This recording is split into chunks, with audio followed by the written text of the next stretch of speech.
भुवनपुर एक छोटा सा गांव था। यहाँ के खेत हरे मगर सड़कों पर धूल थी। यहाँ के लोग शांत मगर घड़ी की तरह थके हुए दिखते थे।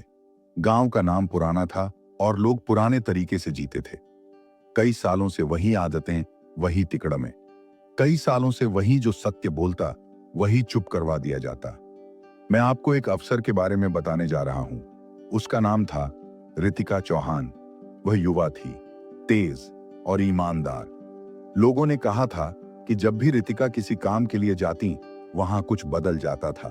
पर अब जाकर वह भुवनपुर पहुंची थी।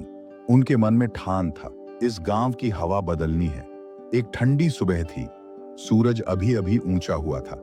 रितिका ने अपनी सरकारी गाड़ी रोड पर रोककर कहा, यहां उतरते हैं, मैं पैदल ही चलकर गांव देख लेती हूं। ड्राइवर चौंका, पर उन्होंने वही किया। रितिका ने सादा सलवार कुर्ता पहना था।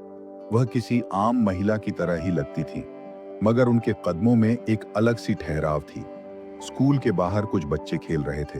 उनके कपड़े फटे हुए थे। किताबों की जगह कुछ बच्चे अलमारी के पास बैठे थे।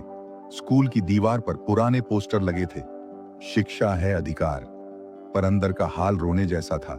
कक्षा में कुर्सियां टूटी थीं, पंखे धीमे चल रहे थे और नल सूखा था। रितिका ने खड़े होकर देखा, एक वृद्ध चौराहे पर बैठा था। लोग उसे रामू काका बुलाते थे। रामू काका की आंखों में उम्र की थकन थी, पर चेहरे पर विनम्रता थी। रितिका उसके पास गई और पूछा, काका क्या हाल है? राशन मिलता है ना? रामू काका ने धीरे से कहा, मिला थोड़ा, पर बहुतों का नाम कट गया है। जो पैसा दे दे वही ले जाए। ये शब्द सीधे रितिका के दिल पर चुभे। वह जानते थे कि सरकारी राशन गरीबों की लड़ाई है।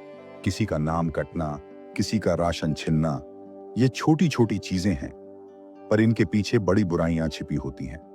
रितिका ने गांव में रहकर लोगों से बात करने का निर्णय लिया। उन्होंने देखा कि राशन की दुकान पर भीड़ नहीं थी। जो आता वह घबरा कर आता। किसी की आवाज दबती, किसी की आंखें झुकी रहती और दुकान के मालिक के चेहरे पर एक ठंडी मुस्कान जो असल में डरा हुआ था। दुकान का नाम था लल्लन राशन स्टोर। लल्लन सिंह दुकान चला रहा था। उसका शरीर मोटा था और मुंह बड़ा सा हंसता था। उसकी आंखें हमेशा किसी मीठी कमाई की तलाश में थीं।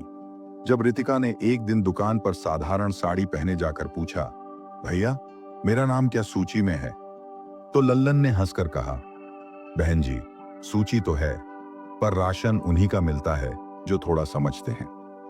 रितिका ने चुप्पी से उस सब को रिकॉर्ड किया।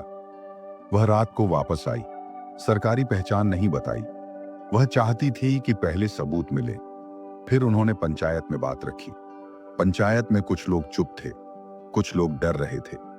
पर जब रितिका ने तर्क से कहा कि ये छोटी छोटी चीजें बड़े अन्याय का कारण बनती हैं, तो लोगों की आंखें खुली। रितिका ने निर्देश दिए, मैं स्वयं देखूंगी, मैं हर सूची की जांच करूंगी, जो गलत पाया जाएगा उसके खिलाफ कार्रवाई होगी। किसी ने कहा, मैडम आप अकेली क्या कर लेंगी? वह मुस्कुराई और बोली, एक अकेला कदम भी रास्ता खोल देता है। अगले दिन रितिका ने अपनी ओढ़नी संभाली और फिर से दुकान पर आई। इस बार उन्होंने मोबाइल में रिकॉर्डिंग की। लल्लन ने सीधे कहा, 200 दे दो, राशन निकाल कर दे दूंगा। वह धड़कते हुए बोली, मेरे पास पैसे नहीं, कल आऊंगी। लल्लन ने कहा, कल नहीं तो नाम कट जाएगा। वह रात को थाने भी गई। थाने की भी क्या कहानी थी। थाने के कुछ अधिकारी अपने फायदे के लिए काम करते थे। वह देख चुकी थी कि पोशाक कोई कवच नहीं है। जो सच का साथ देते वे ही असली सिपाही होते हैं। पर कुछ थाने वाले खुद भ्रष्ट आचरण में लिप्त थे। रितिका ने ठान लिया, जो भी गलत है उसे उजागर करूंगी। उन्होंने जिला मुख्यालय से कहा, मुझे इस गांव में समय चाहिए। 2 हफ्ते का समय मिला। रितिका ने अपने 2 सहयोगियों के साथ मिलकर पूरी छानबीन शुरू की। पहला काम था घर घर जाना। उन्हें वहां लोगों की शिकायतें मिली। कुछ ने कहा कि उनके नाम इंटेंशनली काट दिए गए। कुछ ने कहा कि राशन दुकान पर मुफ्त दिया जाता है, पर पैसे की मांग बाद में की जाती है। कुछ कहा कि जिन लोगों ने विरोध किया उन्हें धमकी मिली। रितिका ने एक एक केस को रिकॉर्ड किया। उन्होंने पुरानी रजिस्टर देखी। उन्होंने राशन वितरण के कागजात चेक किए। एक जगह पर नोट्स में कुछ अजीब चिपका हुआ मिला। रजिस्टर के बीच में रसीदें थीं जो दिखा रही थीं कि कुछ राशन बाहर बेचा गया है। उनके पैर कांप गए पर हिम्मत नहीं टूटी।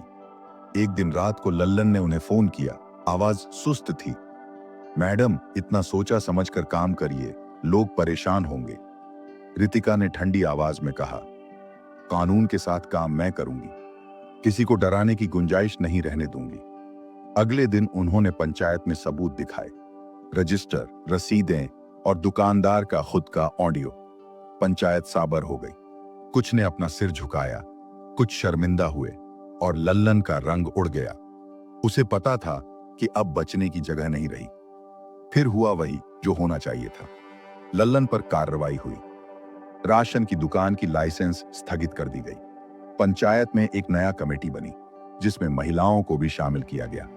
रितिका ने कहा, अब से हर परिवार का राशन सीधे घर तक पहुंचाने की कोशिश होगी और जो भी शिकायत होगी वह बिना किसी फीस के निपटाई जाएगी। पर खबरें ऐसे नहीं थमी। कुछ लोगों ने कहा कि अफसर बदल देंगे।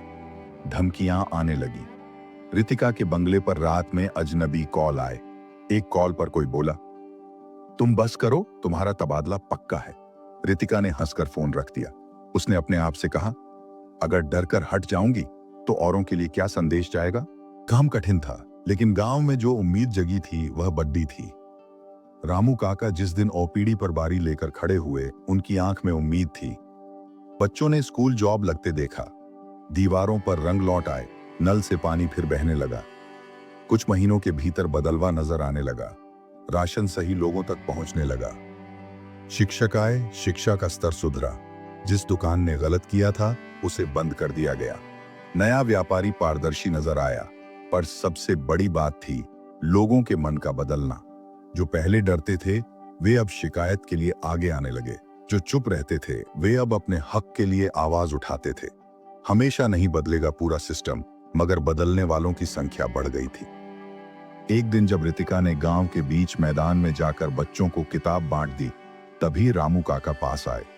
उन्होंने रितिका का हाथ पकड़कर कहा, बेटा, आपने इस गांव को नई जान दी है। रितिका ने धीरे से कहा, मैंने कुछ नहीं किया, मैंने सिर्फ अपना कर्तव्य निभाया। रामू काका ने कहा, यह कर्तव्य नहीं है, यह ईमान है। समय के साथ गांव का नाम बदलने की बात चली। लोग बोले, अब इसे रितिकापुर कह दें। रितिका हंसी और बोली, नाम जरूरी नहीं, जरूरी तो यह है कि यहां की हवा साफ रहे। कई सालों बाद भुवनपुर का बदलवा सबको दिखा।